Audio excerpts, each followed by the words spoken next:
What is good, YouTube? Quinn Wade basketball analysis coming to y'all with some instant analysis. We're gonna talk about Cj McCollum being traded from Portland to the New Orleans Pelicans. We knew this was gonna happen eventually, as Dame and CJ never really functioned and worked well. When it comes to being successful as a duo, when it comes to being a championship team.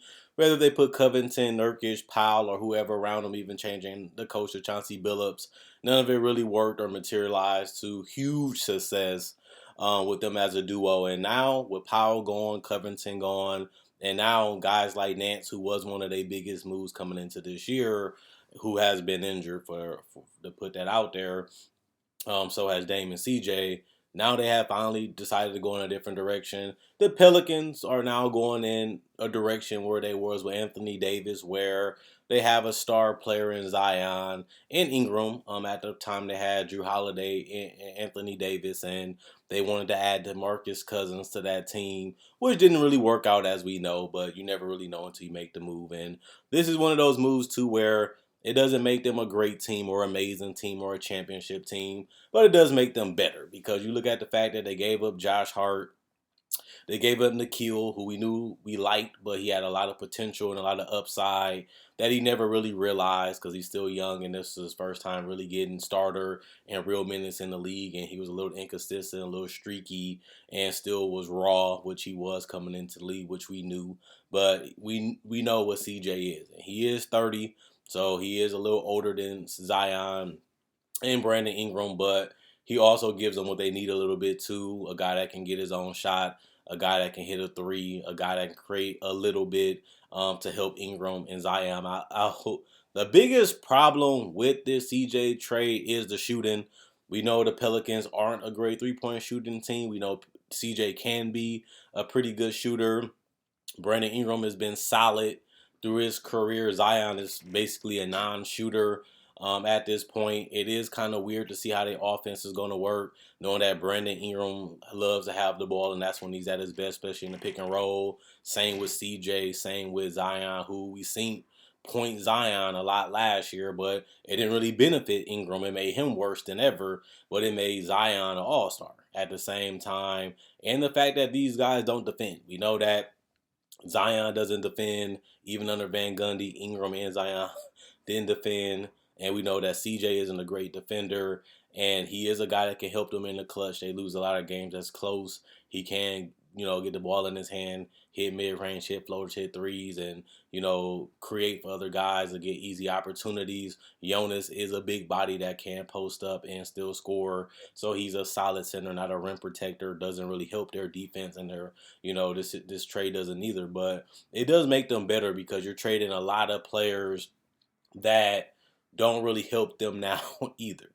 But I think this is more of that DeMarcus Cousins trade where nobody really thought the Pelicans became significantly better, but we knew that they was a better team. But at the same time, we knew they wasn't going to be a championship team. When you're paying Drew Holiday, Anthony Davis, and DeMarcus Cousins that type of money that they warrant, you knew that you only was going to go so far. And this is one of those deals where it looks good because it gets them from possibly a 10th team to put them in a conversation to be 8th. But what is that really when you're 8th seed, at best? It's kind of like a Portland situation.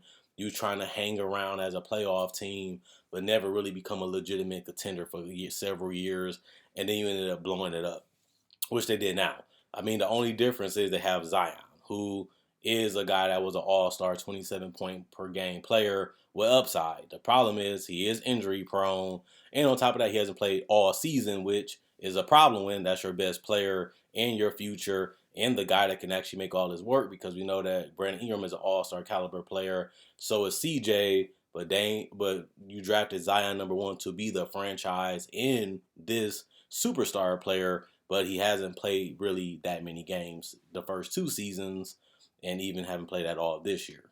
So that's probably the elephant in the room, is that your 2 best players are all-star caliber, not superstars. That's one problem. And the third problem is your potential superstar can't stay healthy or stay on the court really at all for a long period of time. And that's the guy you're really building this all around and hoping that it works. And he's a non-shooter. and he doesn't space the floor, and he doesn't play defense like majority everybody that's going to be starting with him outside of Jones, who does help, but really doesn't help a lot when everybody else doesn't defend, and you don't even have a rim protector at all either in the paint. So this move makes them potentially a playoff team, but that's really probably their ceiling for now. They also did get Larry Nance, who gives them some switchability, gives them another perimeter defender with Herbert Jones, and gives them some length, some size, and some potential floor spacing for a four. But he is injured, like I said, but he is a good, solid piece for them. Really, they did improve, like I said, in this trade. Also getting Tony Snell, who might not play a lot of minutes or be a big part of this team, but gives them a guy that they can, wave, get another spot with the buyout season. And even if they do keep him, he's a cheap guy that can play a little bit. And the Blazers, for they end, they also will get Josh Hart and Thomas Satoransky, who are solid guards, but not guys that they're going to really build around for a long term at this point, especially because Josh Hart just got paid, but he's not a franchise changing player. He's just a solid role player that you like to have on your team because he's competitive, he competes, and he plays hard, and he has good, solid skill sets, and he does defend. And Sam Aransky, he's just a veteran that will bounce around in the league. I don't see him being on the team long term, but he works to fill a salary. Nickeil is a person, like I said, do have upside. He has to figure out the defense, has to figure out the playmaking, has to figure out what's his go-to moves and shots. As like I said, the mid-range game isn't really there for him. The three-point game isn't really there for him. The finishing game isn't really there for him. But he is still raw and really young, and he does have a lot of upside gamble that you take when you take a guy like Nickeil. You know what he could be in the draft. You knew he was a project. You knew he had a lot of potential, but we'll see if Portland can help him develop and become a player that the Pelicans couldn't get him to be.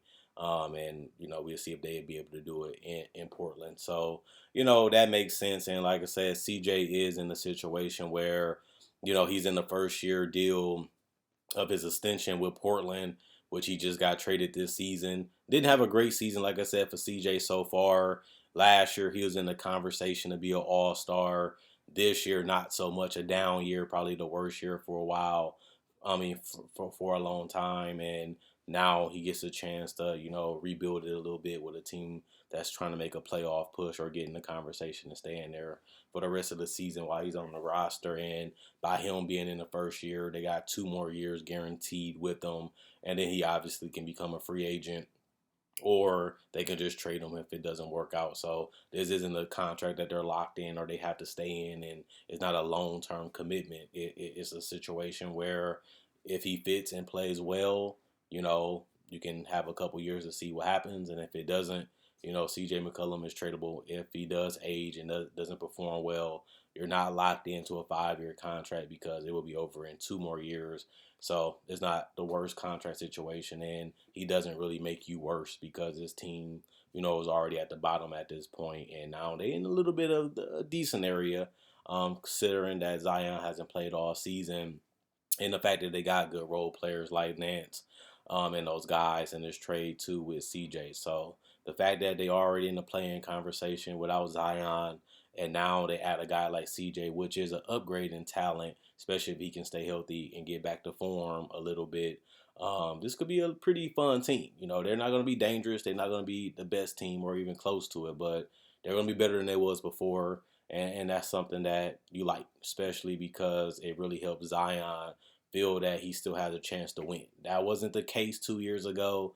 That's the case now that they made this trade and added some other pieces with CJ. And now we got to see what he's going to do. Zion hasn't even came close to playing the game or getting on the court or even practicing really. Maybe 2 more weeks, 3 more weeks, or a month.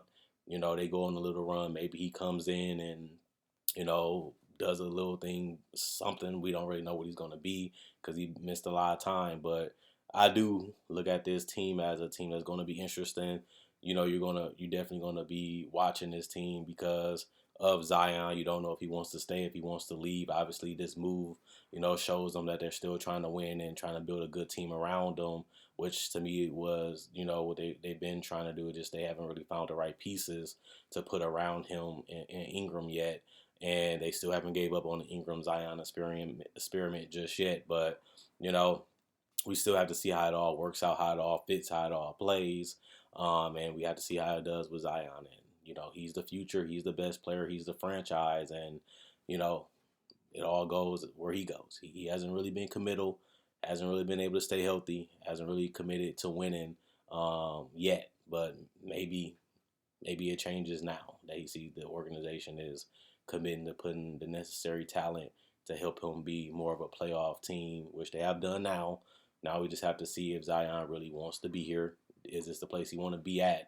And can he really become, that dominant player that can really be transcendent like people thought? I'm not saying he can't, but we do have to see more of passion, love, desire, and will.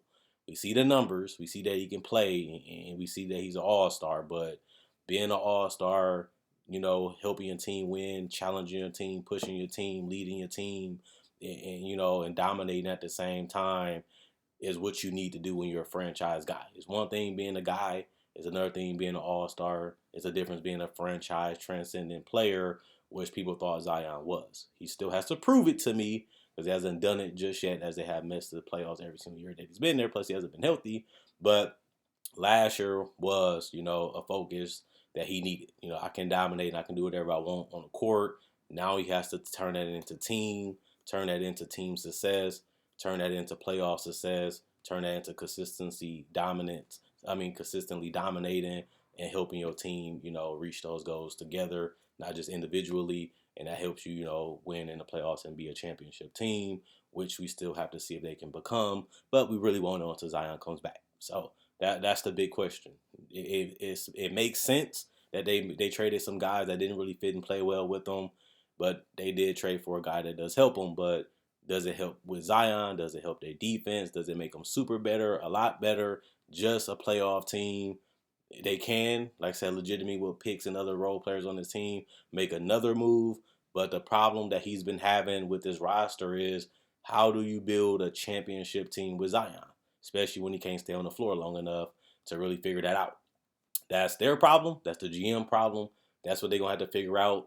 Zion, next year will be eligible for extension.